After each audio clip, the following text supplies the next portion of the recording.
only need one take.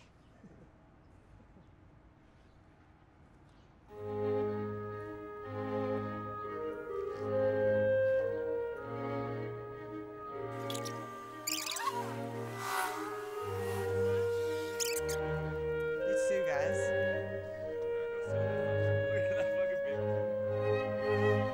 Whatever. It's my trick.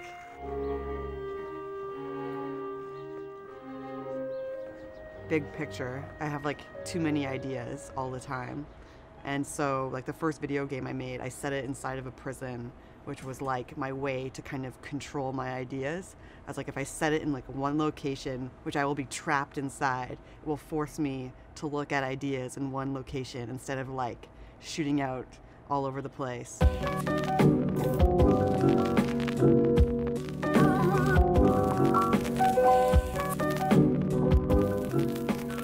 It's a YouTube game where you play a girl in prison, and I really love these like B-movie style of like Russ Myers and stuff like this, so I really wanted an excuse to kind of like engage with the like really like buxom, like aggressive female character that's like really played up in these B-movies, and just basically steal all that footage and rework it into my own. Happens to all of us, girls. It's part of your dues. I just want to get out of here. If they make you an offer, take it. I don't make deals.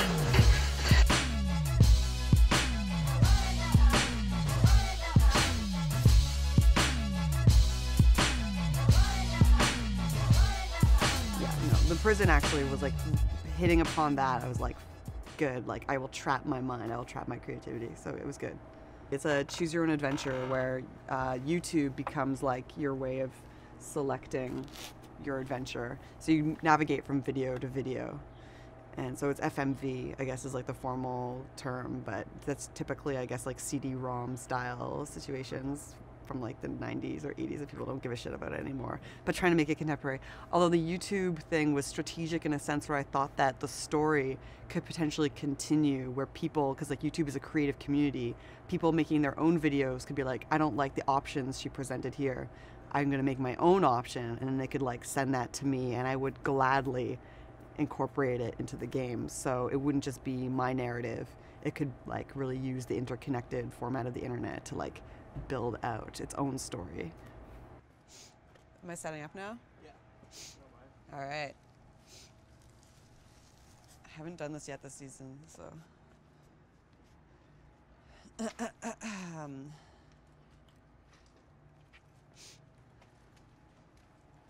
Hey Tim, I'm in a documentary.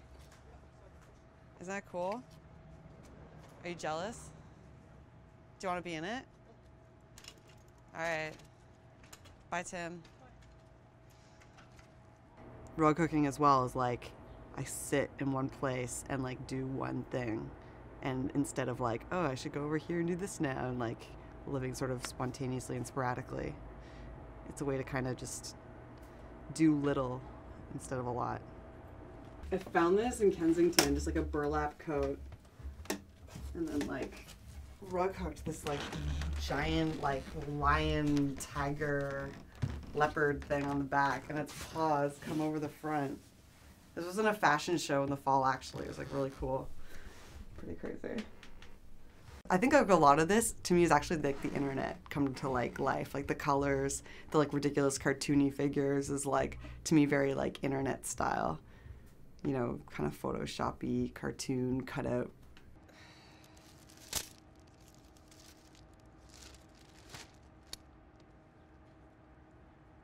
So I'll just sit here and protect myself from the sun.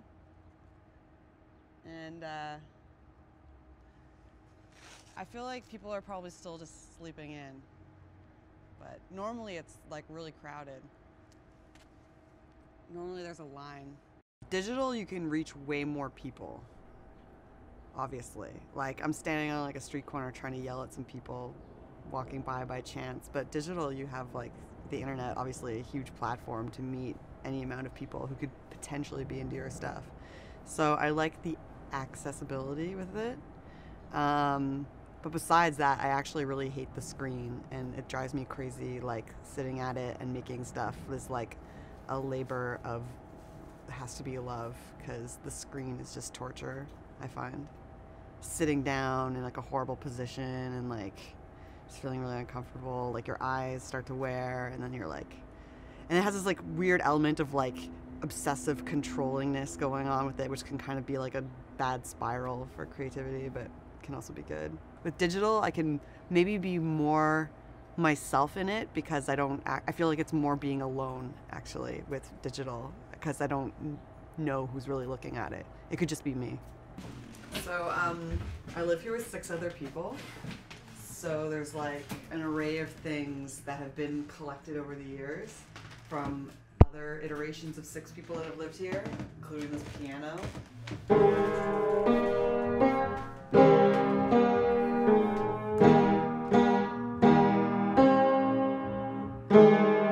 Okay, so that's the only thing I can play on piano. Okay, so I was trying to paint.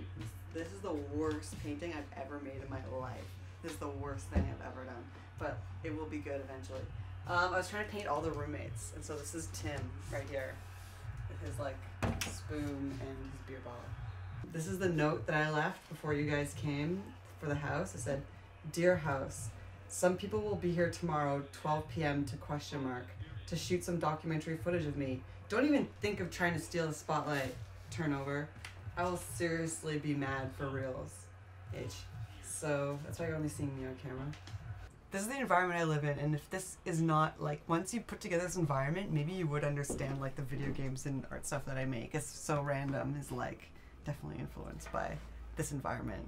Like, this environment is, like, so insane to me, and it's, like, inspiring amount of insane, because, like, we all live here totally happily, and, like, it's unlivable, like, on a surface level, and at the same time, it's, like, the most heartwarming place I've ever lived.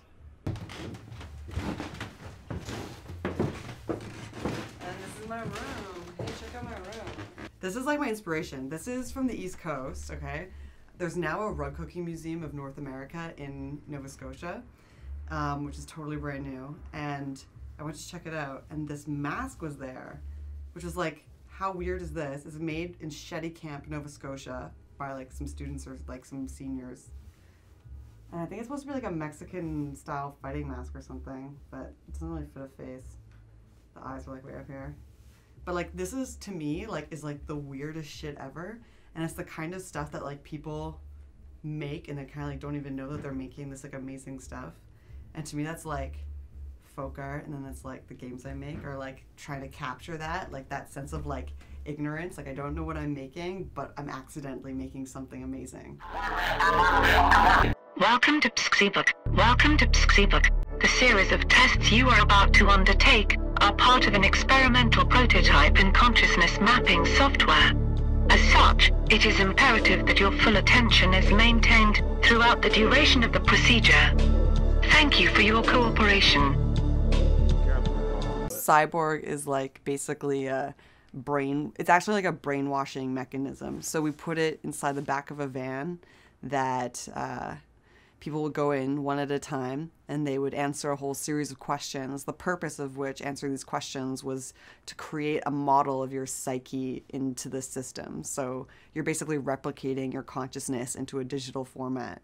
The goal was to like really like put people into like a cube with which they were going to be like assaulted with sort of brainwashing, pro-technology rhetoric the whole time. So to put them outside of any comfort zone, they don't have their friends with them, they can't like look for outside help. They're in a situation where they're being bombarded with a point of view, and they're being, I believe, and I would like to achieve, like brainwashed through it, and they come out of it the other side sort of being like, what the shit was that? But hopefully I'm trying to get them to confront what it is to exist in a technological world. Do you relinquish all material belongings into the capable hands of Psxebook? Yes. Welcome to Psxebook. You only love Psxebook because only Psxebook loves you. Video games cross over really well into that because It's when you put yourself into an avatar in a video game, you're basically momentarily uploading your consciousness into this certain version of reality. But like, what is that ultimate end? And like, to me, that ultimate end was like the Ray Kurzweil and we can like become totally digital moment. Deciding that I could even do that in the first place actually came upon an epiphany that I had when I was drinking coffee at The Common, which is a coffee shop in Toronto here. I was drinking coffee there and some group of people walked in and one of them was wearing a t-shirt that said something along the lines of like, you are a whale, become a wizard, ? Or it was like something like that, and it had a bunch of different options that were like, the whole thing was so absurdist that I was like, oh yeah, it's a video game. I could actually put in anything I want. This is like the freest zone possible. It's up to my total discretion to put in, this is an option, this is an option. You fight the guards, you win. Like, all those things are potentialities in the endless creative scope that is making video games. I was like, I'm onto something. I need to keep making games that just like piss off everybody. Awesome. That was great. Cut. Bye, Hannah. Bye. We want to say this week on a game. Don't watch this. Don't. I mean, watch it, but don't look at me when you look at it. Look at the other stuff.